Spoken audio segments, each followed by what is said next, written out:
믿거나 말거나 연불에 대한 말씀을 좀 드리도록 하겠습니다. 제 소신 발언을 하도록 하겠습니다. 불교는 부처님께서 깨달으시고 나서 모든 사람이 다 깨닫기를 원하고 또 그렇게 가르치려고 노력하다 보니까 부처님이 한탄할 때가 많으셨던 것입니다. 가만히 보니까 이해력이, 그걸 근기라고 그러잖아요. 이해력이 높은 사람이 있고 낮은 사람이 있고 아주 전혀 들으려고 그러지도 않는 사람도 있다 이거야. 그런 게 어디 있냐. 눈앞에 보이고 이런 건데 어떻게 그런 게 있느냐 이렇게 말하는 사람도 많더라는 것입니다. 그래서 상근기, 중근기, 하근기가 있구나 이런 것도 깨달으시고, 그래서 이제 상근기인 사람들을 모아가지고 이제 제자로 만들고 출가를 하게 하고 연구를 하게 된 거죠. 공부를 하게 된 거죠. 그러니까 공부는 여러 가지 방법을 했어요. 항상 깨어서 비파사나 같은 수련을 항상 깨어서 나는 누구인가, 내가 지금 밥 먹을 때 밥을 어떻게 먹고 있고 음식을 어떻게 씻고 있고 어떻게 남기고 있구나, 어떤 상태구나 이런 걸 아는 것, 이런 관계를 항상 깨어서 내 스스로를 바라보게 만드는 수행법도 있고, 그 다음에 뭐 일상관이라 해가지고 지는 해가 딱 하늘에 걸려있는 해가 북처럼 항상 태양이 이렇게 떠 있다고 생각하고 그걸 바라보는 수행을 시키기도 하고, 백골관이라 해가지고 다 몸이 해골만 남은 상태에서, 내가 해골만 남은 상태에서 뭐 지금 죽은 상태로 앉아 있어. 그 해골만 남은 상태에서 내가 그 남는 것이 무엇인가 하고 생각하는 거죠. 그런 백골 명상을 하신다거나 이런 걸 가르쳐 주신 거예요. 그러다가 나중에 보니까 이제 나무불이라는 연불을 시켰어요. 이제 내가 저쪽으로 가지 못하는데 저쪽에서는 급해. 그 관무량 수행에 보면 그 부인이, 마야 부인이 그 부처님을 부르잖아요. 그러니까 부처님이 화신불로 나타나서도 진짜 부처님인 것처럼 이렇게 조치를 취하시고 그랬잖아요. 그런 것처럼. 그래서 연불의 기초는 맨 처음에 최초는 나무불, 부처님을 부르는 거예요. 석가모니 불을 부른 거였었습니다. 근데 석가모니 불께서 야, 내가 나를 부르면 모든 걸 다 해줄게 라고 했지만, 그분이 사람들을 교화시킬 때 그렇게 말하기는 좀 쑥스럽잖아요. 내가 나의 이름을 부르면 모든 게 다 해결된다 이렇게 말하기 쑥스러우시니까 우주를 하나 만들고 거기에 부처님을 하나, 거기를 다스리는 부처님이다. 그분이 바로 아미타불이다. 근데 아미타불이 부처님이 되기 전에 비구 스님일 때 법장이라는 이름을 가지고 있었는데 48가지나 되는 진짜 헌신적인 목표를 세우고 이분이 수행을 해가지고 깨달음을 얻어서 아미타불이 됐기 때문에 그 이름만 불러도 무조건 극락세계로 가게 된다고 이렇게 가르치신 거예요. 그래서 남해아불타불을 부르면 정말로, 사실 영안이 열린 사람이 바라보면 사실 우리는 이런 사실을 일상생활에서도 다 이미 사용하고 있습니다. 제사 지내는 거, 제사를 장난으로 생각하는 사람이 있나요? 제사 지내는 거 아주 굉장히 숭고한 행사로 믿잖아요. 또 절에서 예불 드리는 거 굉장히 중요하게 생각하고, 교회에서 예배하는 거 예수님이 정말 오신다고 생각하고 하잖아요. 정말로 그렇게 성스럽게 지냅니다. 근데 실제로 영안이 열린 사람이 보면 어떠냐, 제사 지낼 때도 조상이 오고, 또 예배 드릴 때 예수님이 나타나시고, 예불 드릴 때도 부처님이 정말 나타나신다는, 아무리 많은 곳에 해도 무소부재하시고 한 번에 몇천억 화신을 나타내실 수 있는 분들이기 때문에 아무리 많이 다른 곳에 편지해가지고 예배를 한다 하더라도 다 나타날 수 있는 것입니다. 모든 곳에. 그런 게 바로 예배인 것입니다. 그래서 이 부처님을 부르면 부처님께서 정말 나타나신다는 사실을 굳게 믿어야 된다는 것. 그래서 예수님이 볼 때 참 사람이 그렇게 얘기해줘도 잘 못 믿는 사람들이 있더라 이겁니다. 그래서 보지 않고 믿는 자가 복이 많다고 말씀하신 것입니다.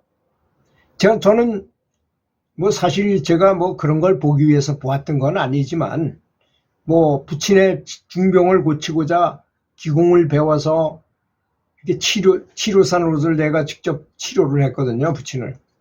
그러다 보니까 뭐 이상한 어느 때 이렇게 하다가 저한테 있는 능력이 아직 성성숙이 안 된 어린 아이들을 영안을 열릴 수 있는 방법을 잘 알고 있더라는 것입니다. 그래서 뭐 한반에서 딱 1시간에 비 오는 날 뭐 이렇게 저는 체육교과를 맡고 있었으니까 그 뭐 잠시 동안 이렇게 잠깐 동안 딱 해보면 벌써 한 절반 정도는 하려고 그 중에서도 높은 투시를 할 수 있는 학생이 있어요. 따로 있어요. 이렇게 저 LA에 있는 어떤 건물을 봐라. 뭐 백악관 속에 있는 뭐 클린턴 대통령을 보는 거 그걸 천리안이라고 말합니다. 그렇지 않으면 또 내 내장을 보고 내가 심장을 보고 피를 보고 뭐 대장을 보고 뭐 하는 거 그걸 내시라고 말해요. 어떤 게 여러분은 더 높은 수준인 것 같습니까? 흔히 생각하면 멀리 있는 걸 보는 게 더 높은 수준인 것 같지만 그렇지 않습니다. 내시를 하는 게 더 높은 수준이에요. 이런 식으로 이제 그거보다 더 많은 것 종류도 있어요. 그런데 그래가지고 그런 학생은 주로 어떤 학생들이냐? 똑똑한 학생들은 절대 못 보고 좀 멍청한 좀 편인 학생들, 이렇게 순수한 학생들 한마디로 그런 학생들이 잘 봅니다. 그런 학생들은 거의 공부를 잘 못하거나 뭐 좀 순수한 애들이 그러다 그래서 그걸 봤다 해가지고 그 사람이 평생을 좌우하거나 전혀 그런 건 없어요. 왜? 그냥 보이는 그 사람들이 볼 때 환상과 비슷한 거라고 생각했기 때문에 별 문제는 전혀 없었다는 점도 아셔야 됩니다. 그래가지고 이제 처음에는 병을 보기 위해서 이제 병이 여기 어디에 병기가 있느냐 많이 보다 보니까 병이 있는 곳은 시커먼 연기가 있는 곳이더라는 것입니다. 제가 어깨가 아프다면 어깨에 시커먼 연기가 이렇게 뭉쳐 있어요. 그래서 그 학생 이제 많이 보다 보니까 이제 다 알으니까 그걸 야 이렇게 쫙 스캔해가지고 어디에 시커먼 연기가 있는지 봐라. 딱 그러면 그 학생이 쫙 봅니다. 그럼 뭐 어깨에 있고 뭐 가슴에 있고 뭐 발목에 있어요. 그럼 거기에 병이 있는 겁니다. 그래서 아주 많은 실험을 해봤어요. 어떤 선생님을 봐라, 과학 선생님을 봐라, 어디에 연기 같은 게 있냐.